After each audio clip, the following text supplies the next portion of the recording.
Shafiq coaching ম্যাথ্রিক্সে আপনাদের স্বাগত জানাই। Welcome to my Shafiq coaching ম্যাথ্রিক্স।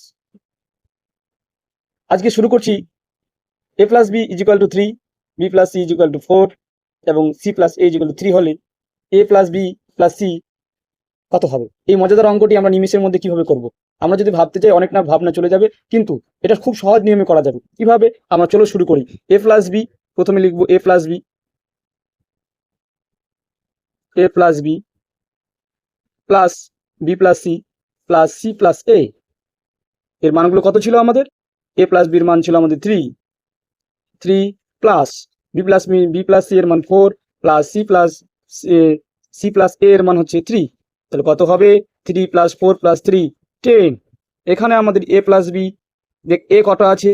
এ দুটো এ আছে, 2a যোগ করে নেব, B plus 2b, C 2c। তাহলে কত হবে? এখান থেকে আমি যদি 2 কমন নিই, a plus B plus C is equal to 10, বা a plus B plus C is equal to 10/2। তো 2 পাচ্ছে 10।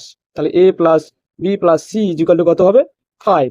তাহলে এই অঙ্কটা যদি তোমরা বুঝতে পারো, তাহলে এই অঙ্কটা অবশ্যই তোমরা এই ট্রিক্সের মাধ্যমে করে আমাকে সমাধান করে কমেন্ট বক্সে জানাবে অ্যান্সার কত হবে। আর শেষে একটাই কথা বলবো, ভিডিওটি যদি ভালো লাগে লাইক করবেন, শেয়ার করবেন এবং কমেন্ট বক্সে অবশ্যই জানাবেন। Thank you.